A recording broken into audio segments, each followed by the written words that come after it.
Hey everyone, and welcome to another episode of Life in Business. I'm Dave Miller, and I've got the incredible opportunity and honor of having guest Rhett Barney with me. He's a husband, father, entrepreneur, inventor, attorney, and man, let's just jump right in if it's okay with you. Yeah.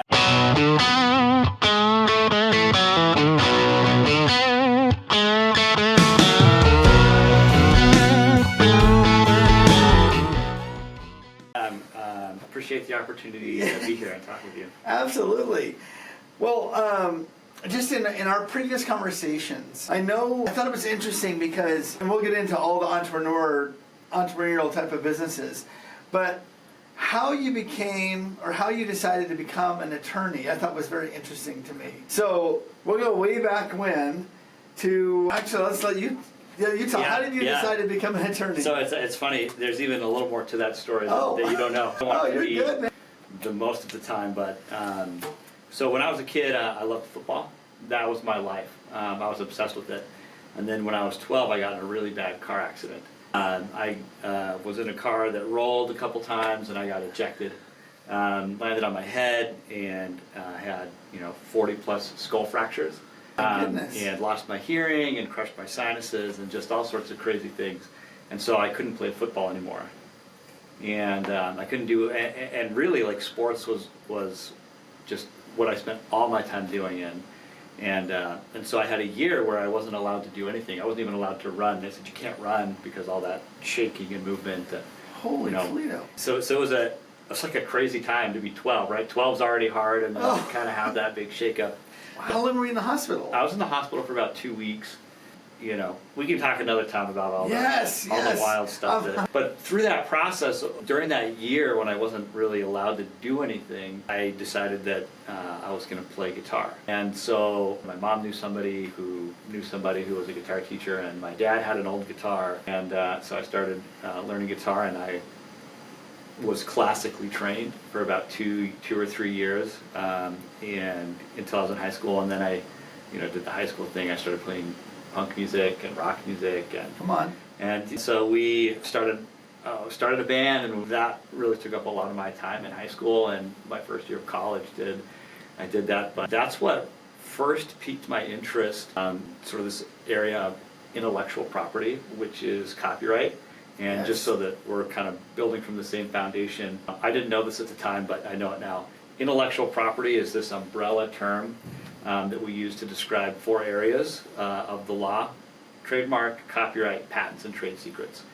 And so because of my music experience, when I was 15 or 16, I kind of was first researching that, like, oh, interesting, that's how you protect your songs, and didn't really understand, but it was interesting to me. And then after my first couple semesters of college, I went to Brazil, and I was a service missionary in Brazil and a proselyting missionary for my church.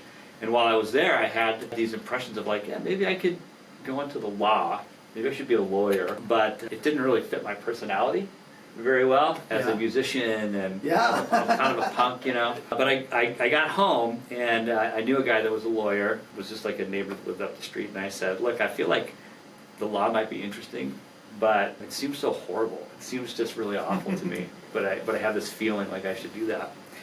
And he said, well, what kind of things are you interested in? And he walked me through it, and I said, I love art, and I love music, and I love that sort of thing. He goes, oh, there's this whole area of law that's dedicated to that. It's called intellectual property law. Wow. And it just, hit me like, boom, that's it. That's something I could be passionate about. So I finished college and got my degree in business communications and worked as a creative works manager for a conglomerate of radio stations. And I did graphic design, web design, media design, wrote ad copy, all that stuff that was still very creative. Some of it dealt in copyright, some of it was more trademark oriented. And then, I went from there into law school. And so that's what kind of drove me to law school. I knew when I went to law school I was going to practice intellectual property. And from day one until now, that's what I've been focused on. Again, this is not a lawyer legal podcast, but if I'm giving recommendations to anybody, it is you need to go into law school with something in mind. Because if you don't, you're going to fall into an area that you don't like.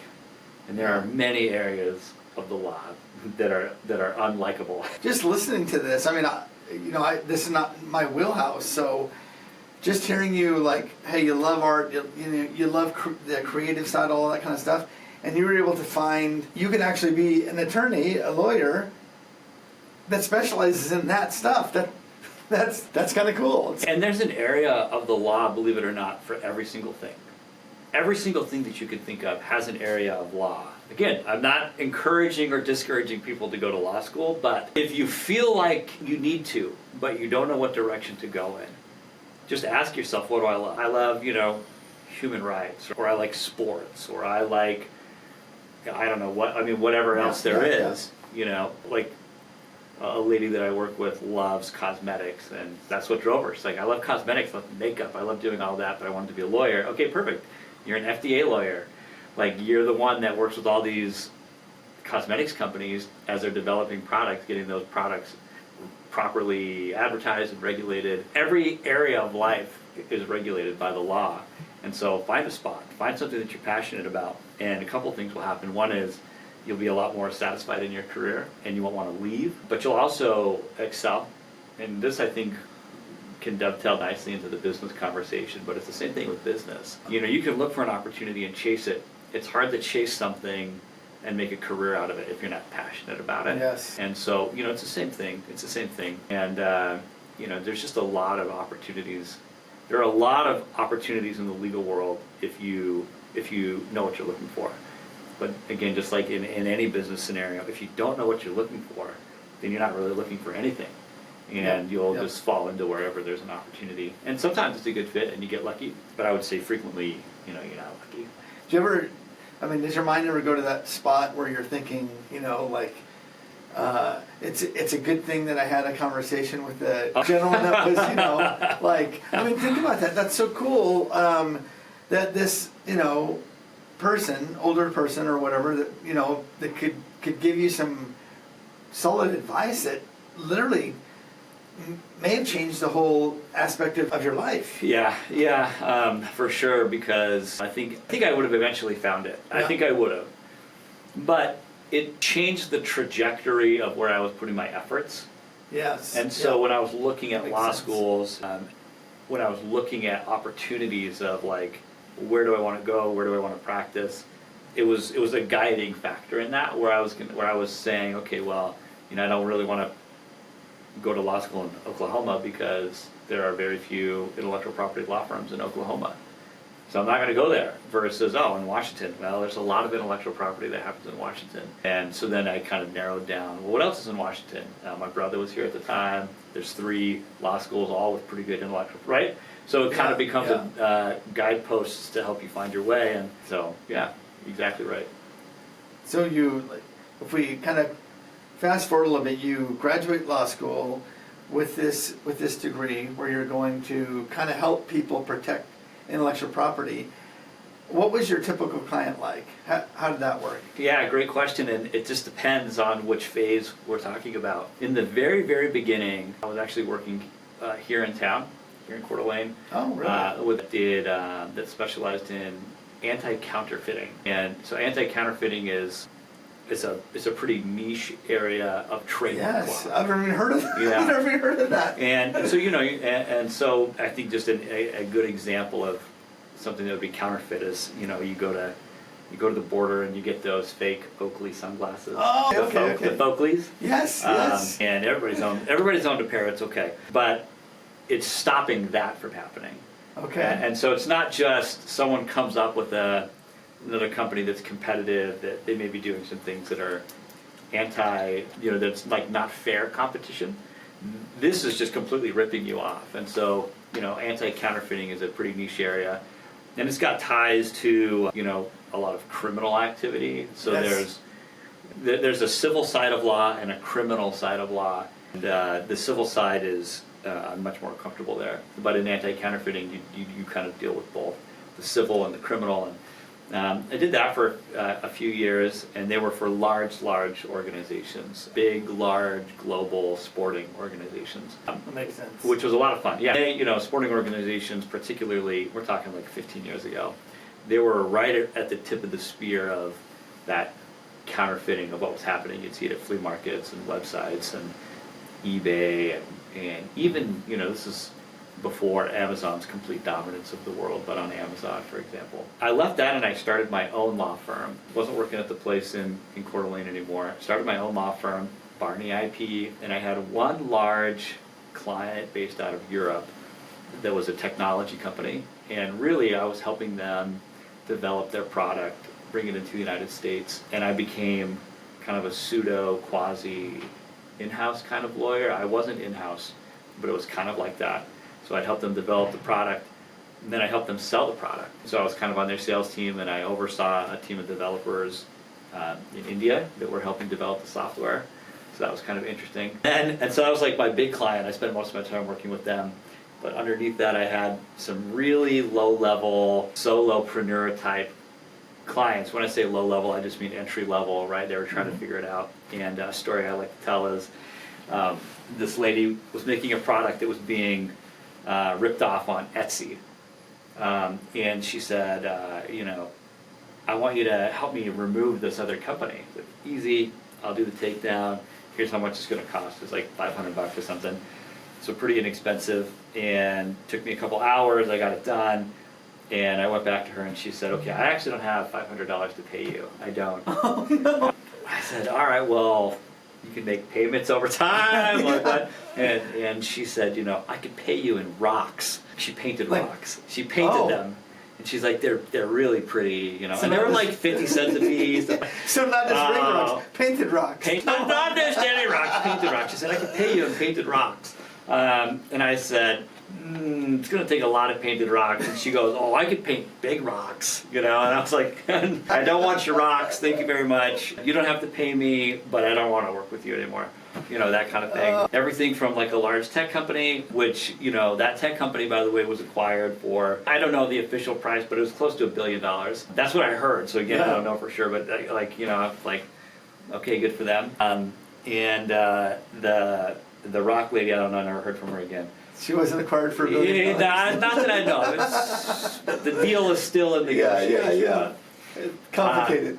And then my firm was sort of, there's a larger intellectual property firm based here in the area. One of my mentors worked there and approached me and said, hey, would you be interested in being part of this team? They were just at that moment sort of diversifying from patents was their primary area of business, and they're diversifying, doing trademarks and copyrights and doing some intellectual property litigation. And I said, yeah, I'm interested, and I, kind of knew the founders. I mean, it's a small community, and we all kind of know each other. Yeah. And so they brought me on, my firm and my clients, and that large European client wasn't interested in going with me.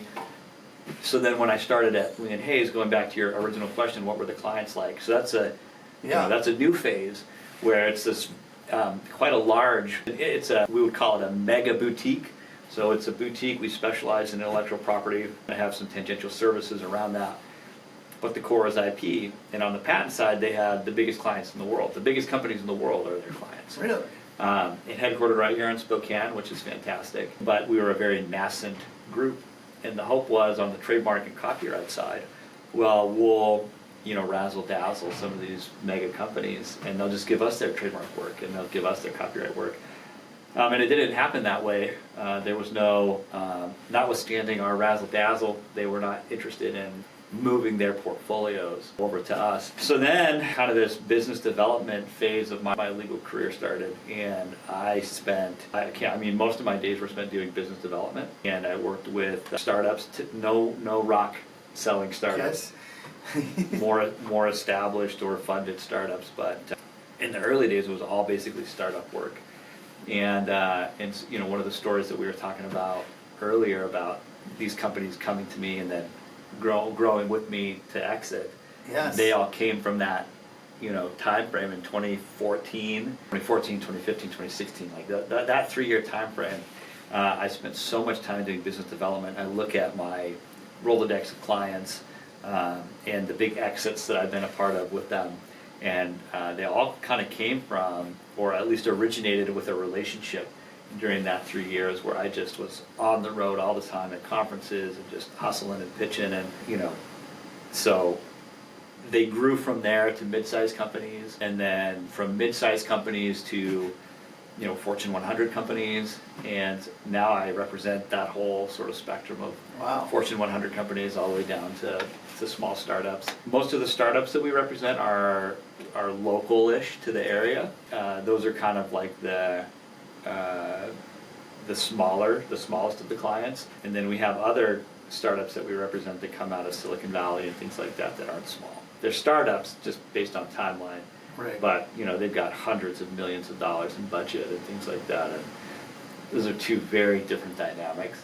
Yeah. And we pride ourselves on being a relationship-centered law firm, and so our relationship with the smallest client is still the same as our relationship with the largest clients as far as the type of service that we provide. But so it's been an interesting evolution, and it's been great. And on the legal side of things, we have an enormous trademark practice now, where we went from, in the entirety of the history of the firm, they filed a handful, a dozen trademarks or something like that, to I think we have close to 20,000 trademarks just that I oversee.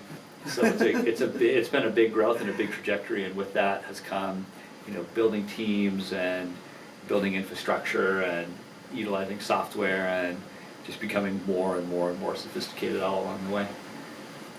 So during all that, working with so many startups and watching them, here's my idea, and I'm taking it to market and all of that kind of stuff, you had to, seeing that over and over again, when did it kind of hit you to be like, dude, I want to do this, or I could do this? Yeah, it's so fascinating too, and when you say like seeing it over and over again, that's exactly right. Like there is, I don't know exactly how many clients I've had over the years. It's over 1,000 though, right? So I've seen 1,000. It's a lot of clients, and I've seen that over 1,000 clients come to me. We'll say 30% of those have been startups. Come in, right? And there's all this momentum, and the same mistakes over and over and over again result in failure, or you see the same things that result in success. But in those early days, kind of that 2014, 15, 16 that I was talking about, those 3 years when those startups came, frequently, we'd help them get their trademark, we'd help them get their business set up, the LLCs or a corporation or whatever, and we're kind of part of that early phase, sometimes even way more now than then, but even then we help them, secure some funding and do some seed round stuff. And then they would come to me, and they would say, okay, well, what do we do now? Yeah. What now? And I remember thinking, well, what do you mean, what now? And they're like, well, what would you do if you were us? Like, that's the question that I got so many times. Well, what would you do if you were in our situation? What would you do if you were us? I was like, gosh, I mean, this isn't legal advice, but, and I kind of rattle off what I said, and not always, but oftentimes they would do the thing that I recommended. They would come back and they would say, okay, we did the thing, what now? And a couple of times that resulted in some large exits, where they grew to a point where they stopped asking me, by the way. At a certain point, they get big enough, they don't ask me anymore. But there's enough momentum happening that they'll frequently get acquired, or they'll have, or they're partially acquired through private equity or something like that. And so I've been a part of a lot of those, and some of them have been just massive, like, completely life-changing, when we start using the word billion to talk about the dollar amounts, and a little less. And one of them was acquired for $1 billion, a company that I work with, and it's like... It's mind-boggling. It is. When you think about what $1 billion is, it's mind-boggling. Yeah, it really is, and huge congratulations to those guys, because there's a lot of stuff that I never saw, but I remember thinking, like, yeah, if they can do it, I can do it, or hey, they just did the thing that I told them to do, or that I recommended. Right. And gosh, they, one company in particular that had a large, it wasn't $1 billion one, but it was a couple $100 million. It's still a lot. It's incredibly meaningful. 80% of the value of the acquisition was attributed to the intellectual property. And it was just trademarks. There were no patents in that case. I think there were maybe 1 or 2 pending patents that they were working on, but it was that 80% value. And that was maybe 2017 or 18 when that happened. And I just thought, you know what? Like, what in the world? I should be doing this too. And I've always kind of been a little entrepreneurial. And I'm not sure if you know this, but about that same time, maybe 2017 or 2018, I went back to school and I got my MBA. Okay, I did not know that. Yeah, so Yeah, I got my MBA because I had this thought of like, I want to be more valuable to my clients, and I want to make sure that as they're getting bigger and more sophisticated, that I can match them so that I can continue to be a value add, a real partner, and not just giving legal advice. And so I went back and I got my MBA, and I came out of the MBA program kind of going like, okay, all right, interesting. I didn't learn the things I thought I would learn, but I also learned some things that I didn't expect, kind of thing. Yeah. So yeah, it's just the evolution of all of that has been really interesting. And I would say, up till where I'm at now, where the companies that are coming to me and that we're working with now, they don't really need that advice from me. Their value cap is in the billions because they're these giant publicly traded companies, and that's a different dynamic. But as far as me, just sort of seeing that iteration and saying, gosh, I could do that. Getting my MBA, my undergrad was business as well, but getting my MBA and just sort of having this realization of like, all right, well, there's no secret sauce in here, in marketing, finance, accounting, product development, supply chain management, all that stuff that I already knew about and then I was already sort of giving thoughts on. But it's good to know that there aren't things that you don't know. And that's kind of a lawyer fear, I think, that comes out of me was, well, what about the unknown unknowns? Yeah. Right? Because you've seen the Matrix with the things you don't know, and the things you know, but what about those things that you don't know that you don't know? Yes. And that's what I was worried about. Yeah, and I think that's what stops a lot of people from entering that entrepreneurial type of thing is the fear of like, oh, dude, I don't know about whatever it is, XYZ or whatever. Yeah, and it's amazing because I think a couple of things. One is if you've been around it enough. So I was around it so much just with my clients. There was very little that. I mean, I won't say that I'm an expert in supply chain management. I'm not. But I knew that was a thing, and so if you know that that's a thing, then you can figure out that you can issue spot and kind of figure out from there. Most people are going to be more familiar than what they give themselves credit for, especially if they have an entrepreneurial itch. Yeah. It's like they're interested in it, they're looking, and so I think that people don't give themselves enough credit, but for sure, it's that you freeze and then you stop progressing.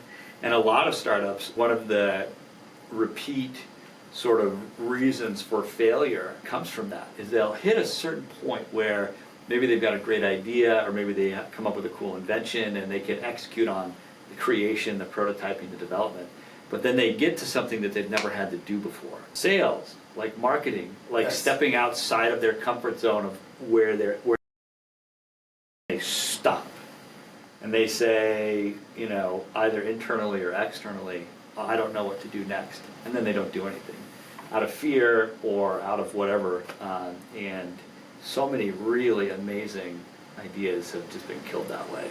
Oh, I'm sure.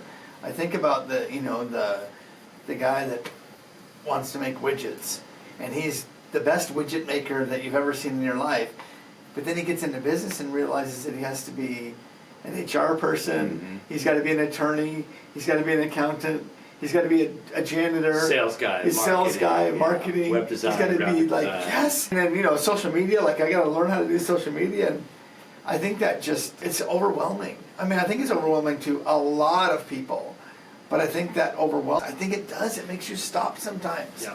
Like, I'm just going to bury my head and make widgets and hopefully magic happens. And sometimes it does. And sometimes it does, but usually it doesn't.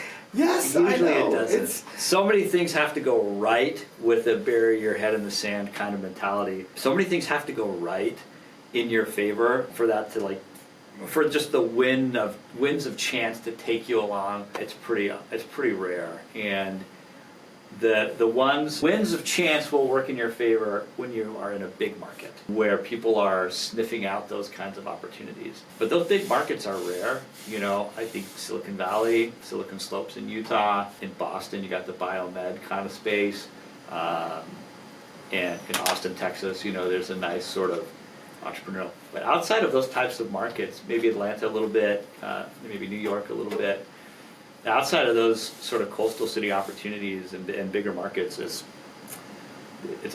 pretty unlikely, right? So and I mean, I'm sure that you give this advice to people too, but at that point, and I'm speaking not as a lawyer now, but as someone who's kind of been in the trenches, you just have to just bite off one problem at a time, and deal with that one problem at a time. I call it just, sometimes you just have to grind, man. It is a grind. I obviously, but I have to confess, I went to, I don't know what it was, 2 months ago or whatever, I went to like this business network thing on a Tuesday morning, and you were speaking, and I listened to you, and I thought, dude, this is very selfish. But I was like, I got to get to know this guy because you were saying a lot of things that I just knew nothing about. With some of the products that we're developing and everything, I thought, I need to know something, and I know nothing. So I'm just trying to suck information up. Well, thank you. I appreciate that. But by the way, that presentation was phenomenal. So you did a great job. But I really want to get into, how did you decide on the first project? Like, the first thing, I'm gonna take this, whatever it is, to market. Tell me about that, because I don't even know what it is. Yeah, so, man, you don't know this about me yet. We haven't talked about this piece, but so my long time, I mean, I've had some failures with other products and other businesses that I've started. So I think the first business that I actually had this great idea, I actually still think it's a brilliant idea. And I started a company. This was maybe 2017, probably around the time that I was in the MBA phase. I said, okay, I'm going to do this really sophisticated brand consulting company, and super cool name. I came up with a cool name for it. Got the domain, got the LLC going, and I started going to conferences, marketing conferences, and I was pitching this idea of like, okay, you when you're marketing and branding, you guys are thinking about this. There's this whole other world of intellectual property that you don't know about. But guess who's coming up with the intellectual property? You guys are. You are. This world, and you're creating intellectual property, which is insanely valuable, right? It's the world we live in is called the knowledge economy now. And maybe I mentioned this during the presentation, maybe I didn't, but around 90% of the value of the S&P 500 is tied up in intellectual property. 90% of the value of the S&P. So when you look at the most valuable companies, and you say, well, where do they trace their value back to, or what's that value attributed to? 90% of it is intellectual property. Okay? Yeah. And so and who's coming up with that? Well, engineers, designers, product designers, marketing people, branding people, the creatives, right? Whether it's a mechanical creative or, sort of a consumer-facing creative, they're coming up with all this intellectual property that results in value, and they don't even know anything about intellectual property. How can that be? So I was going to these conferences and I was saying, hey, you should let me speak. I'll teach these folks how to do this thing, and then you can hire me and I'll explain this is the process, this is what you got to do, and then the hope was then I would say then I'll help you protect it, right? Then hire me as a lawyer, right, at my firm. And I'm going to sound like a jerk when I say this, but like way over their head. Not a single person took me up on it over the course of about 2 years. I had one client over 2 years. Really? And it was because as soon as I started talking about, it's not just the creative process. It's the creative process plus all these other things. Or it's being intentional by putting these elements into the creative process. They didn't want to do that. So that was a flop, so that failed. That was my first business.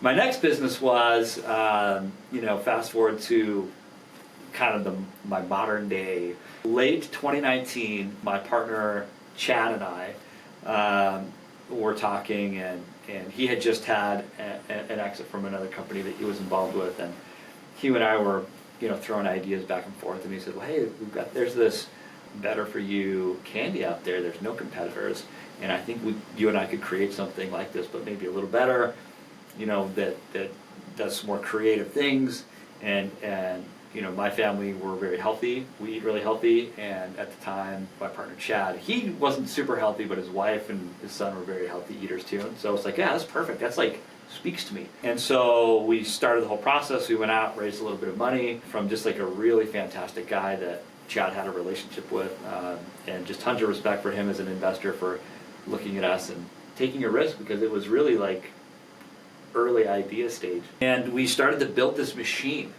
We had this giant Shopify site, we're sourcing tons of different things. We were getting the packaging done. We were hiring like industry experts, and it was way overkill. But we knew we wanted to go big because we were going to try and catch up with this other company that beat us to the market. And then right before we did our first big kind of production run, COVID happened. And there's a really key ingredient to having that kind of product.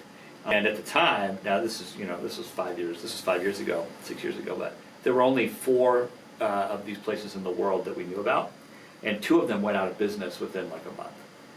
And that's where we were going to source from. The other 2, we could never get them to engage with us, so we suspected they were probably already giving product to the other competitor, right? Yes. To the other company. And so we said to our manufacturer, we said, hey, look, let's iterate. Let's figure out a way to get an ingredient other than that. And we tried and we tried and we tried over the course of a year. We weren't making any progress, and our investors said, hey guys, you either got to do something with the money or you got to give it back to me. And we said, well, I'll tell you what, we've learned a lot about the gummy industry throughout all of this process, and we can get gummies. And so he said, okay, do that, gummy supplements. And we created this really fun brand called Gummy Geek. And we took the machine that was built for the candy, and we just switched all the branding to be for this supplement. And we bought some insane quantities of product. A lot. We bought a lot of product. Because we wanted to get our COGS down really low so that we could come in really competitive, and we had a lot of opportunity to play with price and things like that. And we found a fulfillment partner, and the machine was ready to go, and we turned it on, right? We're like waiting, but we didn't sell anything. And over the course of 2.5, 3 years, legitimate products sold. Now, legitimate products means not people that we told to sell to, not people that were scamming us on Amazon. I think we sold maybe 5 bottles of supplements, and that's a brutal thing. And then we sold a pallet of product to Ross stores as like, hey, we're running out of shelf life here, so we got to start moving these products. A pallet, in light of the number of product that we had, was like a drop in the bucket. And so anyway, we had to wind that company down. And that was tough, gave the investor back the money, and it shook his confidence in us, it shook our confidence. And that was a brutal second failure for me, But as I was winding that company up and doing the legal work behind that, I was on a call with my partner Chad, and I said, hey, as soon as we're done winding this thing up, I know what our next idea is going to be. And he said, tell me. And I said, I don't want to tell you, because if I tell you, you're not going to help me wind this company down. You're only going to focus on this other thing. And he was like, no, dude, tell me. And so it was 2022 at this point, so it had been 3 years since we launched our other company. And I said, all right, well, let me tell you about all these things I'm doing with protein. I'm sneaking protein into my kids' food. Sorry, kids, if you ever watch this.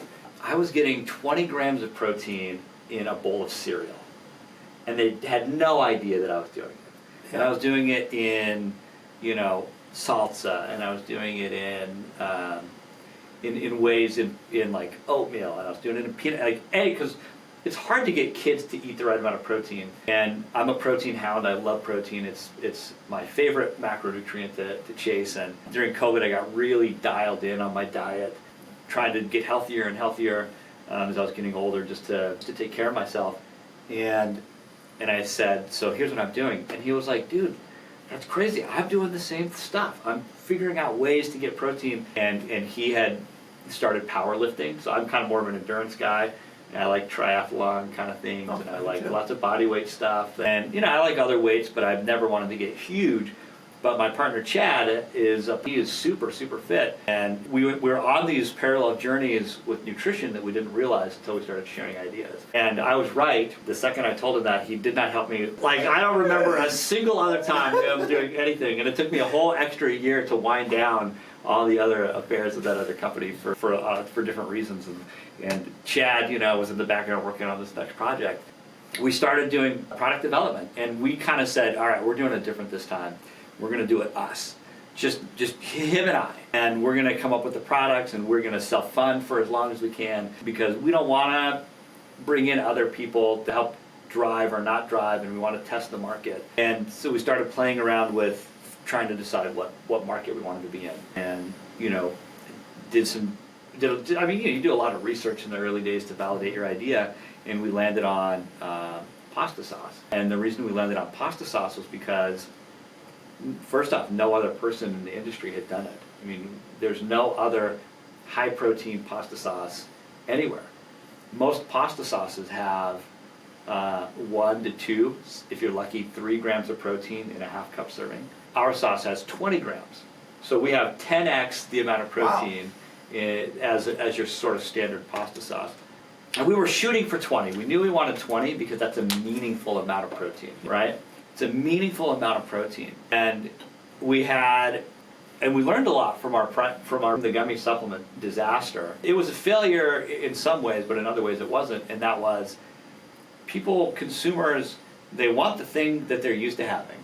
So, on the better for you candy space, they wanted candy that's better for you. They don't want all that sugar. But they want it to taste like candy. They want it to smell like candy. They want the texture to be like candy. They want that candy experience. We took some of that same ethos with us into this, and we said, okay, we're going to have 20 grams of protein, but it's got to taste like regular pasta sauce, it's got to smell like regular pasta sauce, and it's got to have the texture of regular pasta sauce, so that no one knows that they're eating 20 grams of extra protein per serving. And in order to do that, we started playing around with different proteins. And I don't know how many, 40, 50 different types of protein we tried over the course of a year. So who was doing all that? Just Chad and I. It was just Chad and I. So you're making, literally making it yourself? Yeah. And we were ordering different proteins, and we were That's crazy. Picking different sauces off the shelf, I won't name any brands, but we were dumping it out and adding protein, and we're like, no, that's not going to work. It's gross. And, we tried every kind of plant protein you can think of. We tried every kind of dairy protein you can think of. Well, I did. Chad doesn't do the dairy proteins, but I was doing the dairy protein stuff. And anyway, we were going around and around and around, and we settled on the grouping of proteins that we now have in sort of the quantities and percentages. Because what we realized is too much of one makes it globby, too much of another makes it too sweet, too much of another changes the color of the sauce, makes it brown, for example. And so none of those we think consumers would be happy with, and we settled on this is it. And then we found a co-manufacturer. We took our recipe to the co-manufacturer, and the co-manufacturer says, this is great, this is a great recipe. You can't bottle this, it's not shelf stable. And we thought, dang, didn't even think about shelf stability. And so we worked with the co-manufacturer a little bit. We did a whole full production run, tasted like garbage. It was disgusting. Once you put whatever to make it shelf stable. Yeah, to make it shelf stable. And it needed to be all natural, by the way. Yeah. And so, here we are adding all these proteins, and then when we got to the shelf stability piece of it, we said, well, no stabilizers, no chemicals, no nothing. It needs to be healthy.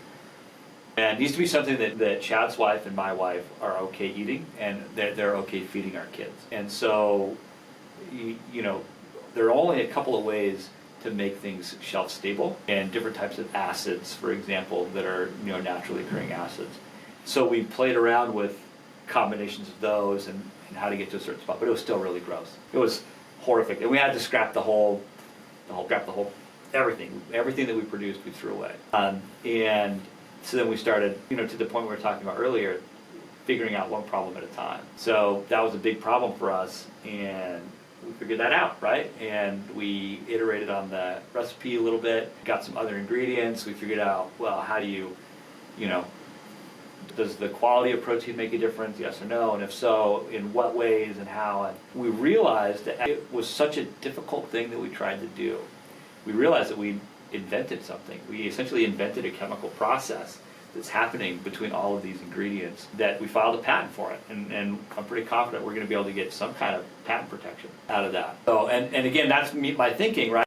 This is kind of the presentation that I gave that you were at, which is I'm always thinking about ways to incorporate intellectual property into everything that we're doing. And sometimes it makes sense to do it early on, sometimes it makes sense to wait a little bit. But this sort of realization that, oh man, we've done something really unique here. What's the intellectual property aspect to this? And that's sort of this inventorship process, and boop, out pops an idea, right? I don't love that. I like being more strategic about it, but we got that. What I prefer doing is saying, how can I build this in such a way that it incorporates intellectual property? Most food products, a recipe, for example, you can't really get a patent on a recipe because it's just a combination of ingredients, and that's not really protectable. But what we've done something in such a way that is so unique that as we've tried to explain it to different co-manufacturers as we've grown and moved into bigger spaces, they're like, this doesn't make any sense.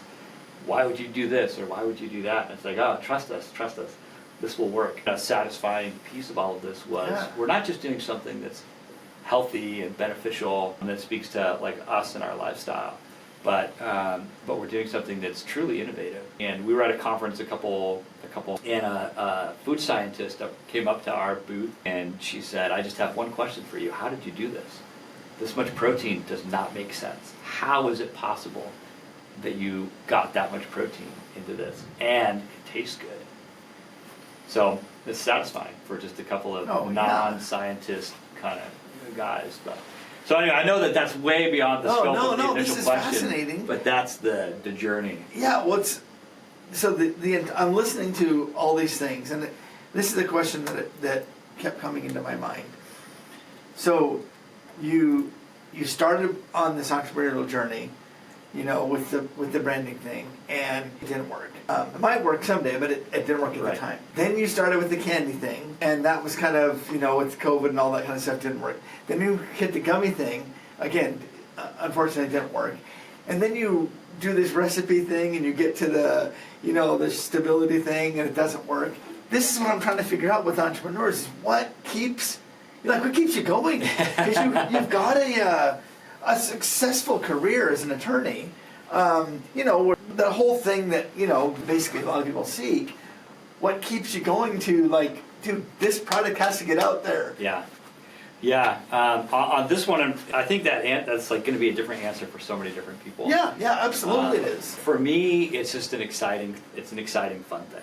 Because you're right, I do have a great career as a lawyer, and there's the security in that, and man, I've worked really hard for a long time. Being a lawyer, being an entrepreneur is a grind, but I guess I just can't imagine anything being more of a grind than being a lawyer and building a whole practice, right? Oh, sure. And so the grind that is entrepreneurship is very exciting and very fun. And I'm able to challenge myself in ways that at this point in my legal career I'm not as challenged. But it's an excitement and a sense of fulfillment that comes. Now again, I don't know if that's like that for everybody, but I know what I'm shooting for with this, and I know sort of why I'm doing it, and there's a deep level of satisfaction that comes with seeing something like this progress that I haven't had in my legal career in a really, really long time, and it's just because and no one's ever a master at being a lawyer, but I've sort of mastered a lot of the practice and a lot of the things that I worked really, really hard for that gave me that sense of satisfaction early on in my practice. They're sort of a dime a dozen now. I've done it so many times, it's not that satisfying. But on the entrepreneurship, every day there's a new challenge. Every day there's a new issue to spot. There's a new problem to solve, and that invigorates me. And it invigorates me. I had this conversation with my wife like a week ago probably, and she was sort of saying, like, what do you think about how much time you're spending on both of these things? And I said, it's the struggles that I'm having and the issues that we're having with Sturdy Sauce are actually getting me excited to go back into the office and practice law. And I don't know why though that is, but success breeds success, and excitement breeds excitement. And so, I don't have, I'm not just, gosh, I don't know. I'm stuttering a little bit at coming up with a better answer, but that's probably all that's great. Because I think that's really why that's really the idea behind why I'm doing this podcast is every entrepreneur, there's different things. There's different reasons that make us do what we do. There's different reasons why when we hit so many roadblocks that it's like, you know what, that's another roadblock. And I talked to several people that, man, being an entrepreneur is not about how many times you succeed. It's how many times you get up after you get knocked down. Which is every day. Every day there's some challenge that hits you, and a lot of unpredictability with that. So I think that's a great. Yeah, and it's at some point in time, and there's nothing wrong with the security, the steady paycheck, the benefits, whatever that is. There's nothing wrong with that. It's probably, to most people, the more optimal. It's like, hey, let me clock in at 9, clock out at 5, and then I can go home and do my life and, my family and, all the stuff that you do. And I'm sure obviously you've experienced this with, the sturdy sauce. It's like, you could be laying in bed at 1 in the morning. Dude, I can't wait to get up in the morning because I want to try. I think this is the answer. Am I on? Interesting that you sort of described that, because I have that with all the different things I do. I'll wake up at 1 o'clock in the morning, some sticky trademark issue that I've had for a client. I'll be like, whoa, I got the answer, right? I know it. But I'll have that same sort of excitement with sturdy sauce, and I'll have those same sort of epiphanies that come to me. And circling back just to what I was saying, I actually find myself having fresher, better ideas in my legal practice now, even though I've got this other thing happening. The ideas just are fresher, they're better.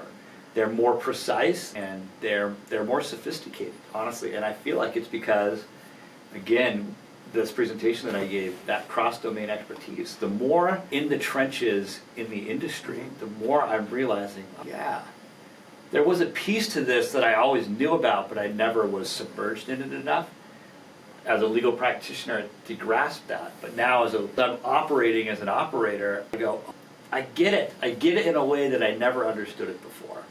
So, and it's vice versa, right? Yep. When I operate, and the difference is I've been doing the lawyer thing for 15 years now. But now, but on the business side, as I approach something, I say, okay, well, how many clients have I had that screwed this up? Well, I'm not going to screw that up, and I'm able to avoid pitfalls a lot easier. Yeah. I think legal pitfalls that deter people early on, have not really been a big issue for us. It's very synergistic. Yeah, I think what you were talking about a little bit, creativity breeds creativity. Like the whole iron sharpens iron. Mm-hmm. So if you're forced to be, I've got a problem here, I've got to be creative to figure out the problem, that's going to impact other areas of your life and other areas of, that you're involved in. It's like problems just means I've got an opportunity to be creative. Yeah, and that's exactly right. If you like being creative, being an entrepreneur is a great, maybe career path, because it requires so much creativity to be successful. If you only know how to copy and mimic, being an entrepreneur is probably not a good path for you, because copying and mimicking can only get you so far. So, yeah. I've been in the corporate world for a long time, and so this whole Life Public House is definitely a branch out for me. But for me, it's been it's that creative element of, okay, here's a new problem, how am I gonna figure it out, and things that I didn't know, I didn't know. I didn't know that I even ever had to know that. And so now I find myself, and I'm still building this, trying to, and we're doing some stuff we've got some stuff that we're trying to brand, and we've got some things that we're trying to, that I think speaks to society. I'm just trying to figure out how to get that message across. The whole way we spell life, LYFE, live your freedom every day. And I think that when I talk to entrepreneurs, there's something freeing about taking your idea, something that you came up with, and taking that to market or trying to advance that. Or the freedom also exists with, dude, I'm okay with working until 2 this morning because tomorrow morning I'm going to sleep until 11. Whereas if you're at a factory, it's like, no, you're not. You got to punch the clock at 7 o'clock in the morning, exactly. And you don't get a say in that. I need to go to bed tonight by, I need to make sure to be asleep by 10 or 11 or whatever time it is, because I know that I've got to punch the clock at 7. And if I don't, then I'm in trouble. The whole freedom that we get as an entrepreneur, because sometimes, like, hey, I'm free to do X, Y, Z, and you do that, and then it's like, wait a minute here. I was doing this over here for so long that I didn't get the stuff that actually pays the bills done. So it's this constant give and take, Now I know, just in our conversations, you've got a large family. Yeah. I mean, do you mind talking about how that has, you have 7 kids? 7 kids, yeah. Yep, I've got 5. So how that has, played a part in this whole entrepreneurial journeys that you've been on. I wondered if you were going to ask about that. So yeah, it's played a big part. I mean, everything I've done for my family or with my family in mind, and for selfishly too. I enjoy it, but going down the lawyer path and sort of the grind and the hard work and effort that I put into that in the earliest days was all about just providing for my family, and just knowing like this is really hard and this is kind of yucky and I don't really like pulling all-nighters, and quite a few all-nighters in the legal world. Less so now that I'm more seasoned, and I did it because I had to. I had 5 daughters at the time, or maybe 3 daughters or however many it was. It was they're always there, and it's something that I've tried to be open about and that I've tried to talk about is I worked so hard and so much. I thought I had a relationship with my kids. And then in 2020, COVID happened. And I went from seeing my kids for an hour in the morning and an hour at night, in weekends, whatever, to being with them all the time, every day. And I realized that I did not have a relationship with my kids. That I thought I did, that I was telling myself that I did, that I really believed. I believed that I did. But particularly my oldest 2, I have some very serious regrets for not being there more for them. And I wasn't, during that time period, it wasn't because of the entrepreneurial thing, it was the demands of being a lawyer. And I regret that, and I do, and I've told them that, and I've worked hard to make up for that. You can't make up for that, but I've tried hard to be there more, and I promised them and I promised myself that I would never go back to the mentality that I had before COVID.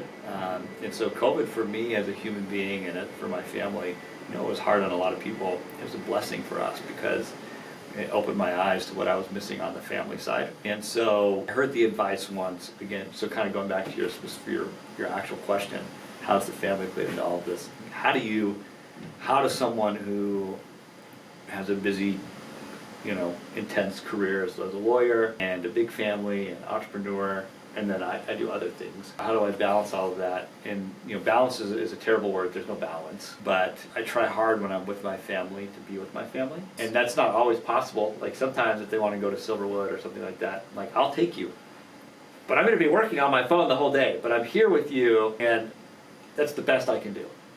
But that's better than it was before, which was I'm not there. Other times I'll just sacrifice myself and I'll get up extremely early to work on whatever legal stuff or sturdy sauce stuff or to work out or to play soccer. I love to play soccer. I'll do that early or at a time when I'm not affecting anyone else's time but my own. And it's not my kids' choice for me to pursue these things that I'm pursuing. It's my choice, and so it should be my sacrifice to bear, not theirs. Yeah. That's what I think. It's easier said than done, but that's what I try to live. I think it's interesting you said, balance. There is no balance. And it's, I always hear people say, oh, well, I just got to keep things balanced. And I'm like, dude, how do you do that? Because, I've got older kids than you. I've got 2 out of the house. One of my third child just turned 18. And it goes by so quick. And then they're out of the house and they're this, other adult that, I don't know many parents, at least parents that I really respect. I don't know many parents that don't have a lot of regrets, because it's just like, it goes by so quick and you're like, man, I wish I would have, did I need to do this thing? I could have not, whatever it is, doesn't matter. And spent that time. It is so hard. I'm always looking for answers. A lot of times, a lot of the questions that I ask are selfish. I'm just disguising this as a podcast, but I'm actually just selfishly trying to glean information from people. Well, on that one, I don't have the answer. I mean, I've got a fantastic supportive wife who carries a lot. She does a lot when I'm not there. And truthfully, I'll say this, you got to have a supportive spouse if you're going to do anything entrepreneurial. You have to have a supportive spouse, because you are asking them, same thing that the point I just made about my kids, you're asking your spouse to get on a roller coaster with you. And for me, being on the legal side, it's the ups and downs of entrepreneurship are smoothed a little bit financially. But the ups and downs of the big wins and the losses of starting a company and the failing and the emotional. I mean, it is a roller coaster. Oh. And your spouse has to be in that with you, right? They're your coach, they're your supporter, they're your mental health counselor, they're your product sucks, they're your biggest fan and your biggest critic. And there's a lot of power in that. And there's just a lot of really great things. And not to say that, if you're single or if you don't have that type of supportive spouse, you can't do it. I mean, I don't know how it's been for you, but the roller coaster is real. There are days where I, come home and I'm like, okay, honey, we tried it. It's just not, it's time for me to change directions. And it's that, okay, basically take a deep breath. Yeah. You're going to be fine. Let's, just that little bit of encouragement, or, and sometimes, boy, maybe you should have thought about this. So I 100% agree with you. And I honestly don't know if you had a spouse that wasn't supportive of what you're doing, because I haven't had to be there. I don't know how it would be possible. Well, I'm with you there. I don't know how it would be possible. And I think I have a very special wife, because she's the wife of a lawyer, which is hard enough, and then the wife of an entrepreneur. There's an expression, maybe they have it in other industries too, but in the law they say the law is a jealous mistress, and the clients are always wanting more of you and needing more of you, and you have to be that much more available.